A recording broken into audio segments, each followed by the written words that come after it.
And we just had another question come in, and I think this is a good transition to the, what I was going to ask you about, John. The question is, how do you measure the effectiveness of, diversity inclusion programs? And I know we've been tracking demographic data for a long time, looking at representation, but obviously that's only, provides us kind of part of the picture. So what are some of the other approaches that you're seeing companies use to complement this kind of demographic representation data? Sure. So thanks for having me here today. I'm glad to be here. So, one of the things we heard in the working groups is that just about every company is doing the demographic representation tracking that Tony mentioned just a minute ago. And that's been around for a number of years, right? And it's not just for the organization as a whole, but also various breakdowns by geography, job level, and so forth. So that's been kind of a classic approach to tracking D&I efforts. But what we're seeing and hearing from a lot of companies is what Tony talked about. So we have the workforce. Now, what about the workplace? How do we get at metrics and analytics that help us understand where we have pockets of opportunity and where we're making progress?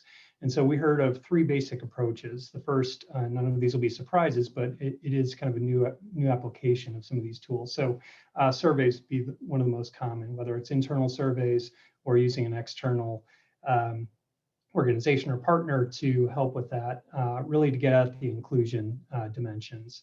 And so some companies were using, short couple 3 to 5 item indexes. Others had more detailed surveys, but the kind of common denominator is that they're getting at some of those workplace characteristics that indicate whether these efforts are, to attract and retain diverse populations or diverse workforce are actually, whether that's being felt on the front line. So I'd say surveys is kind of one big bucket.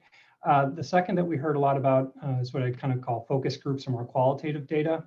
And that's almost as a complement to the quantitative surveys. So you have kind of numerical indices about inclusion, but what does that actually look like and feel like in the words of employees themselves? So a lot of companies are starting to think about how they capture that data, not so much as systematically as the surveys, but at least informally or in pockets of opportunity. And then the last one we heard about was sort of crowdsourced data. And that comes from either web-based contexts where maybe they have an all-employee meeting and they can talk about DE&I issues, and in the process gather some good input from employees about changes they might like to see or issues that they're facing in their day-to-day work. So kind of those three key pieces: surveys, focus groups, and crowdsourcing were some of the current ways of getting at data that moves beyond just demographic representation.